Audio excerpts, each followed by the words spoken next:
आप देख रहे हैं अपना बिहार और आपके साथ मैं हूं विवेक। कहते हैं सियासत में पहले आप तो पहले आप की कहानी से शुरू होती है, अंत तक वो और तुम तक पहुंच जाती है। बिहार की प्रमुख सत्ताधारी दल जेडीयू में भी इन दिनों कुछ ऐसा ही होता दिख रहा है।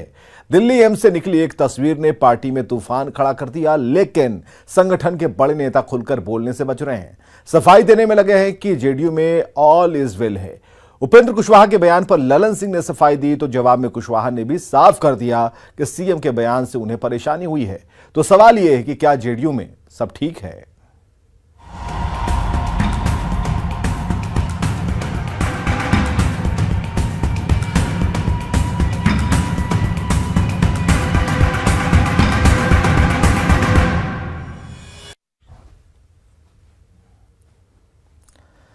उपेंद्र कुशवाहा के बयान के बाद जेडीयू ये जनाब फूल की खेती करके 1 एकड़ में 1 साल के 30 लाख तक कमा रहे हैं। आपको भी ये करना है तो फ्रीडम ऐप को अब भी डाउनलोड कीजिए। अध्यक्ष ललन सिंह ने एक बड़ा बयान दे दिया। ललन सिंह ने कहा कि जेडीयू का कोई नेता बीजेपी के संपर्क में नहीं है।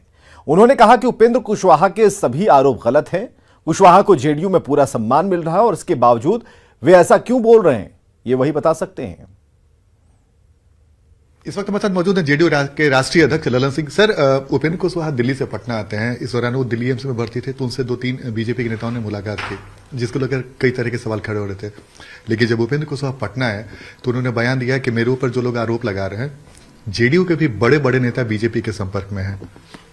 हमको नहीं मालूम है कि उपेंद्र जी ने किसको इंगित करके ये कहा है, तो ये तो वही बता सकते हैं कौन लोग हैं। लेकिन हमको जहां तक जानकारी है कि हम लोग के यहाँ कोई बीजेपी के संपर्क में नहीं है। जो बीजेपी के संपर्क में थे वो हमारी पार्टी से विदा हो चुके हैं। वो हमारी पार्टी में वो है भी नहीं, तो इसलिए हमारी पार्टी से कोई बीजेपी से संपर्क में रहेगा इसका कोई मतलब भी नहीं। सर, तो उपेंद्र कुशवाहा नाराज है क्या? वो उनके बातों से लग रहा है कि जैसे वो अपने आप को अनदेखी महसूस कर रहे हैं जेडीयू में। ये कहाँ अनदेखी करेंगे? उपेंद्र कुशवाहा जी पार्टी के नेता हैं।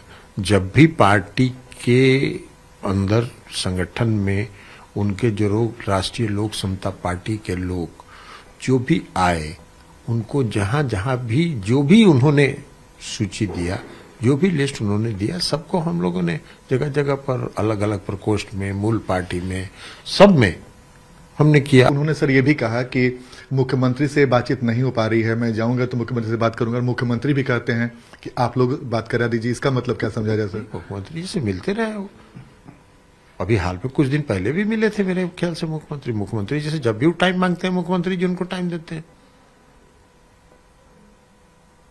जब भी टाइम मांगा है उन्होंने, मुख्यमंत्री जी ने उनको टाइम दिया और बिना किसी विलंब के टाइम समय दिया। तो सर, राष्ट्रीय अध्यक्ष के तौर पे क्या आप भी चाहेंगे कि उपेंद्र कुशवाहा की नाराजगी जो बात आ रही है आप उनसे बात करके तो नाराजगी चाहे कि नाराजगी वो बताएंगे तब ना। वो तो जब भी किसी समस्या के साथ या पार्टी के अंदर जो उनके लोग हैं उनके बारे में जब भी कोई चर्चा हुई तो यहाँ आके हमसे बात किए, और जो भी बात उन्होंने कहा उसका निराकरण तुरंत हम लोगों ने तत्काल किया है।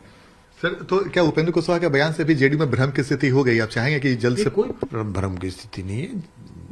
जनता दल यू के कार्यकर्ताओं में कोई भ्रम की स्थिति नहीं है। जनता दल यू के कार्यकर्ता, देखिए, पार्टी मजबूत होती है कार्यकर्ताओं को उत्साहित करने से। पार्टी मजबूत होती है कार्यकर्ताओं में ऊर्जा देने से। सर, एक आखिरी सवाल है। उपेंद्र कुशवाहा से दिल्ली में जो अस्पताल में 3 बीजेपी के नेता मिलने गए, उसके बाद कई तरह के सवाल खड़े हो रहे हैं। वो तो अब कौन मिलने जाता है नहीं गया, हमको कोई जानकारी उसकी नहीं। वो तो उपेंद्र कुशवाहा पार्टी में मजबूती से है ना, उस पर हमको कोई प्रतिक्रिया भी नहीं। तो वो बता सकते हैं ना कि मजबूती से है कि नहीं है। हम लोग तो मजबूती से उनके साथ खड़े रहे जितना दिन वो रहे। हम लोग तो मजबूती के साथ उनके हर समस्या का निदान करते रहे। तो ये थे हमारे साथ जेडीयू के राष्ट्रीय अध्यक्ष ललन सिंह। कैमरामैन राहुल के साथ आनंद अमृतराज, न्यूज 18 नेटवर्क, पटना।